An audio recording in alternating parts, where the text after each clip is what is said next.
Tumulto en América. Nuevo secretario general de la OEA da un giro inesperado y peligroso frente a la administración de Nicolás Maduro. Buena táctica, María Corina Machado aplaude licencias limitadas, mientras Repsol suplica a Estados Unidos permanecer en Venezuela. San Martín de Turumbanc, un pueblo olvidado entre Venezuela y Guyana. Les contamos. Lunes 2 de junio del año 2025, bienvenidos sean todos a nuestra emisión matutina de noticias. Información sin censura. Soy Mildred Manrique, comenzamos. Tal parece que la Organización de Estados Americanos ha dado un giro inesperado y quizás peligroso con la llegada del surinamés Albert Randin, quien en una primera alocución no solo evitó cualquier tipo de condena, sino que se refirió al chavismo como el gobierno de Venezuela, abogando además por un diálogo, lo que genera controversia y preocupación sobre todo entre las víctimas de violaciones a sus derechos humanos. Halim Naim con los detalles. Albert Randin, diplomático de Surinam y con pasado vinculado al CARICOM, asumió la Secretaría General de la Organización de Estados Americanos con un discurso que encendió las alarmas en sectores democráticos de la región. Vamos a establecer canales de diálogo con lo que llamó el gobierno de Venezuela, afirmó sin titubeos en una frase que resuena como música para el chavismo. La democracia no es un lujo. Es vital para la dignidad, la justicia y la paz. Vemos que este cambio que está teniendo la Organización de Estados Americanos y en especial en el tema del secretario general, donde vemos a Albert Randin, quien ha sido descrito como alguien que buscara acuerdos y soluciones de una posición de intermediario, vemos que es totalmente diferente y se desmarca de la línea política y de accionar de Luis Almagro, el cual implica un cambio dinámico dentro de la organización multilateral. Si Randin asume este rol de mediador, como lo está haciendo el Papa León, esto sugiere una disposición a facilitar el diálogo entre las partes en conflicto. Randin toma el relevo tras la intensa gestión de Luis Almagro, quien lideró la denuncia internacional contra el chavismo, pero su estilo más conciliador ya genera preocupación entre quienes consideran que cualquier intento de diálogo con Maduro solo oxigena el sistema y profundiza la represión interna. ¿Tendrá esto que ver con intereses comunes del pasado? Recordemos que Surinam y Venezuela comparten el deseo de recuperación de territorio administrado por la República Cooperativa de Guyana. En el caso de Surinam, el Triángulo Sur, invadido por los ingleses en su momento, y en el caso de Venezuela, el Esequibo venezolano, en disputa histórica desde la época de la Capitanía General de la República. Los extremos, como mencionaba al principio, han marcado lejanías con resultados inmediatos. La mediación busca construir puentes y generar confianza, lo cual es esencial para abordar las crisis políticas prolongadas. Un mediador imparcial puede ser visto con mayor legitimidad por todas las partes. La verdad, los hechos difíciles, la democracia bajo amenazas, los parlamentos y los procesos electorales bajo presiones. El cambio de tono de la OEA también tiene implicaciones jurídicas. Reintegrar a Venezuela sin exigir condiciones mínimas podría ser un retroceso institucional y un golpe a la lucha de quienes han enfrentado cárcel, exilio y tortura, además de un golpe al derecho internacional y al sistema interamericano que ha sido claro en el caso venezolano. ¿Qué sigue? Hablarán de democracia en Cuba y de libertades en Nicaragua. Seamos audaces, innovadores y sobre todo unidos. Juntos podemos construir un mejor futuro donde la democracia prospera, los derechos humanos son defendidos y la buena gobernanza es la norma. Para Impacto Venezuela, Halim Naim. Es momento de la pregunta del día. De lunes a viernes la ubican en todas nuestras plataformas digitales. La de hoy es la siguiente. Considerando las declaraciones del secretario general de la Organización de Estados Americanos, Albert Randin, sobre los derechos humanos, las democracias y el diálogo en Venezuela, reconociendo además al gobierno de Nicolás Maduro, ¿qué implicaciones crees que tendrá este nuevo enfoque de la OEA para Venezuela? Argumenta tu respuesta, los comentarios están a tu disposición, te leemos en la emisión estelar. En medio de tensiones geopolíticas y restricciones energéticas, la multinacional Repsol ha confirmado que mantiene un diálogo franco y sincero con la administración de Donald Trump para asegurar su permanencia en Venezuela y no vulnerar las sanciones impuestas desde la Casa Blanca.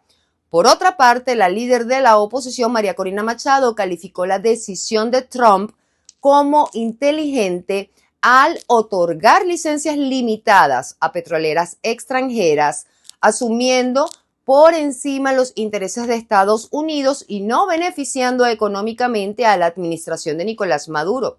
Génesis Pérez con el informe. Repsol reafirma su apuesta por Venezuela en medio de un complejo tablero geopolítico. El consejero delegado de la compañía española, Josu Jon Imaz, confirmó que la empresa mantiene un diálogo franco, abierto y sincero con el gobierno de Estados Unidos con el objetivo de garantizar su continuidad operativa en el país, respetando tanto la legalidad venezolana como las normativas internacionales, incluidas las impuestas por Washington. Según declaraciones recogidas por Europa Press, Imaz destacó que el 85% de la presencia de Repsol en Venezuela corresponde a la producción de gas, un recurso clave para el funcionamiento del sistema eléctrico nacional. Actualmente la compañía opera a través de empresas mixtas, las cuales representan una parte significativa de su actividad en la región. El directivo aseguró que no solo busca mantener esa presencia, sino también explorar nuevas vías para generar valor dentro del marco legal vigente. Este anuncio ocurre en paralelo con declaraciones de la dirigente opositora María Corina Machado, quien aseguró que por primera vez en años todos los vectores estratégicos estarían alineados para facilitar una transición democrática y ordenada en Venezuela. Machado también afirmó que muy pronto Venezuela será el mayor aliado de Estados Unidos en la región. And we are very grateful to President Trump for his unwavering support to democracy and freedom in our country. And this was certainly a smart call because on one hand it protects energy assets of the U.S. in Venezuela, but it doesn't give a communist dictator as Maduro a penny that he would use to repression, terror, and even for expanding the activities in the drug cartels. At the same time, as you say, this position U.S. companies in a great level to lead investment and operation once we bring back democracy and freedom to Venezuela. El panorama energético en el país ha estado marcado por las decisiones de Washington. Durante la administración de Joe Biden, se otorgaron licencias petroleras a empresas extranjeras en 2022, tras el reinicio del diálogo entre el gobierno de Nicolás Maduro y la oposición. Sin embargo, en marzo pasado, el presidente Donald Trump, aunque abrió la puerta a licencias limitadas, como la que actualmente permite a compañías como Repsol continuar operando en el país sin beneficiar directamente al gobierno chavista. Y hablando precisamente de María Corina Machado, el chavismo sostiene que está enfrentando planes de desestabilización, señalándola como presunta responsable. Al respecto, Nicolás Maduro ha dicho que solo han revelado el 10% de las evidencias recabadas de este supuesto complot. Catherine García con el reporte.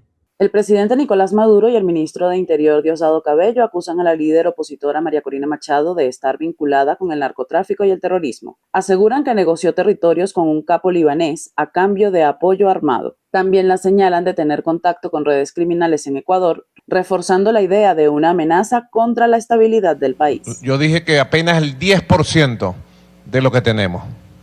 Ahí salieron unos ridículos, no sé dónde están, seguro están en Miami los ridículos que salieron a desmentir. Tenemos 4 cuadernos así, de puño y letra del terrorista. Tenemos 3 teléfonos. Las cosas que hay en uno de los teléfonos es imposible de digerir. El oficialismo denuncia que Machado y Álvaro Uribe planean dividir Venezuela territorialmente, comenzando por Zulia y Falcón. Este supuesto plan de balcanización alimenta la narrativa oficial sobre peligros externos y justifica medidas de seguridad. María Corina ofreció a un capo albanés la asignación de unas zonas territoriales muy específicas y delimitadas a cambio de que vengan a combatir por el poder en Venezuela. Escuchen esto. Es decir, Ya el plan no es traer marines estadounidenses, sino ejércitos privados pagados con el dinero del narcotráfico. También te confirmo que hubo una llamada entre María Corina y Uribe, quien le aseguró que él ganará las elecciones del año que viene en Colombia y que a partir de ese entonces reactivarán el plan de balcanizar Venezuela, comenzando por la liberación de Zulia y Falcón. Conversamos con el exdiputado Omar González, quien estuvo asilado en la Embajada de Argentina. Escuchemos su perspectiva al respecto. Nicolás Maduro y sus cómplices han intensificado los ataques y amenazas contra María Corina Machado. Esto es dentro de un contexto de creciente presión y desplome tras los resultados de la farsa electoral de mayo, la liberación, el rescate de nosotros que estábamos presos en la Embajada de Argentina en Caracas, y desde luego de la situación de las elecciones presidenciales del 28 de julio pasado.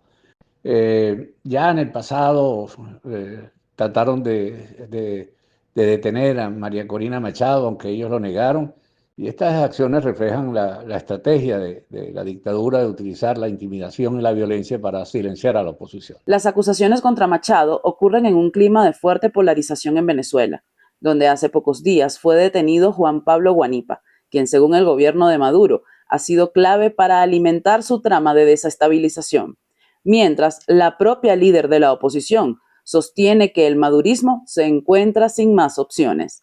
Informo para ustedes, Catherine García, Somos Impacto, Venezuela. En Venezuela todo va a empeorar, asegura el analista Alfredo Rojas Calderón, tras el triunfo del chavismo en las elecciones regionales y legislativas. Él también pronostica que puede haber una repetición de resultados del 25 de mayo en los comicios de alcaldes, especialmente si la oposición insiste en llamar a la abstención. Una estrategia que para él, hasta el momento, no ha demostrado ser viable. Hoy comparto con ustedes un extracto de mi programa dominical Cara a Cara, en el cual abordé este y otros temas con este analista, y pueden ver el contenido completo en nuestro canal de YouTube. Pudiste haber llamado a votar nulo o en blanco o viciado. Esto podía pasar. Incluso en uno de los escenarios, ¿no?, de votar, ¿no?, que en los escenarios probables, que era que se produjera un fraude similar al del 28 de julio, pues bueno, se evidenciaba que todo va a seguir igual. No todo va a seguir igual. Todo va a ser peor, ¿no? Todo va a ser peor porque obviamente con este triunfo que tú puedes llamar pírrico, dudoso, le puedes poner el adjetivo que quieras, pero es un triunfo electoral, entre comillas, o en cursivas, o como queramos ponerlos, que le permite al gobierno avanzar respecto a las elecciones, a las próximas elecciones de alcaldes, ¿no? Va a repetir lo mismo. Vamos a tener ahora una mayoría o casi una totalidad de alcaldes del oficialismo en todo el país. Era un proceso electoral dificilísimo porque primero tenías que convencer a los ciudadanos de votar, ¿no? Y darle significado a esa acción de votar, de ir a votar, hacerles ver que era importante. Se va también a llamar a la abstención, es decir, a la inacción, ¿no? A la no estrategia, como digo, a no tener el control de esta cuestión, y entonces que se pierdan todos los espacios de las alcaldías que te pueden tener la oposición, que insisto, son los gobiernos más cercanos a la gente, que la oposición está lamentablemente castigada por la maldición de Sísifo. Seguimos con más, quédense con nosotros. A continuación, Impacto en 60 segundos. Noticias de interés. Venezuela insta a países del Caribe a enfrentar juntos el fascismo. El canciller de Venezuela, Iván Gil, instó a los países del Caribe a unirse para enfrentar desafíos como el cambio climático y el resurgimiento del fascismo, a los que considera amenazas nacidas en otras latitudes. Estas declaraciones las realizó en la cumbre de jefes de Estado de la Asociación de Estados del Caribe en Montería, Colombia. Hill enfatizó la importancia de la unidad política, social, cultural y económica del Caribe como motor para la integración latinoamericana y caribeña. Ministro de Seguridad de Chile, Tren de Aragua funciona como una franquicia criminal. El ministro de Seguridad Pública de Chile, Luis Cordero, destacó que parte de la estrategia para enfrentar al crimen organizado como el Tren de Aragua es perseguir a estas personas independientemente del lugar donde se encuentren residiendo, incluso cuando abandonen el país. También destacó que han solicitado extradiciones y que mantienen cooperación con Colombia, Perú y Costa Rica. Cordero informó que hasta el momento las autoridades de Chile han detenido a más de 450 integrantes de esta banda criminal de origen venezolano. El Esequibo es nuestro. Se lee en una valla de madera a la orilla del río Cuyuní en San Martín de Turumbang, un pueblo venezolano ubicado en la frontera natural con el territorio rebosante en petróleo que se disputan Caracas y Guyana. Por cierto, por primera vez en el territorio de la Guayana Esequiba, la administración de Nicolás Maduro ha celebrado comicios este domingo en comunidades indígenas. Veamos. A orillas del río Cuyuní se ubica San Martín de Turumbang. Es la frontera natural con el territorio rebosante de petróleo y piedras preciosas que Caracas disputa a Guyana. Desde hace más de un siglo, ambos países reclaman la soberanía sobre esta región de 160.000 kilómetros cuadrados que fue designada por el gobierno de Nicolás Maduro como capital administrativa del nuevo estado de la Guyana Esequiba. Aquí, sin embargo, no hay electricidad, la vialidad es precaria y las posibilidades de recibir educación son limitadas. Su esperanza se centra en la minería. Más allá de cualquier pugna territorial, sus casi 3.000 habitantes, en su mayoría indígenas, quieren salir del olvido. ¿Cuál es el desarrollo que ustedes llaman hacia nosotros? Ve cómo está la vía, todo eso, cuando estamos en una zona frontera que debería de estar en buena carretera y todo eso. Ahí es que yo digo que nos sentimos abandonados. Antes el movimiento fronterizo a través del río era común, pero se afectó en paralelo al incremento de la tensión por el Esequibo en medio del descubrimiento de gigantescas reservas de petróleo en la zona. Ahora ser venezolano complica la movilidad y el trabajo conjunto. El capitán indígena Brian Jacobs es la máxima autoridad en el pueblo que necesita unos $20.000 mensuales para el combustible de las plantas eléctricas, pero llevan semanas durmiendo a oscuras por los mermados ingresos de la minería de oro. Nosotros, pues, la comunidad, como estuve diciendo, de la parte minería, nosotros veníamos trabajando y con eso se venía haciendo autogestión. La construcción del liceo, y con construcción, remodelación de un ambulatorio que tenemos ahí, que está en buenas condiciones en este momento, que era las oficinas que tenemos aquí. El declive de la minería no solo se evidencia en los comercios cerrados, sino en la escuela construida por la comunidad. Nosotros con el recurso que teníamos gestionando, pagando a los docentes, la salud, al personal salud y personal obrero que están trabajando en la comunidad, ahorita estamos bajos. Se ha bajado, no estamos pagando bien a los docentes y no estamos pagando bien a los médicos ni obrero personal en la comunidad. El proceso por la disputa territorial, ajeno para el pueblo, llegó a la máxima corte de Naciones Unidas, aunque Venezuela no reconoce su jurisdicción y pide a su vecino volver a la mesa de negociaciones. Aunque la región es administrada por Guyana, San Martín de Turumbang fue una de las poblaciones que votó el domingo 25 de mayo por autoridades venezolanas en el nuevo estado de la Guyana Esequiba. Amigos, y así finalizamos nuestra emisión matutina de hoy. Para más visiten www.impactovenezuela.com y nuestras redes sociales @impactove. No olviden además suscribirse a nuestro canal de YouTube, activar las notificaciones, compartir y por supuesto comentar. Ayúdennos a mantenernos conectados con ustedes. Que tengan una excelente semana. Nos vemos mañana.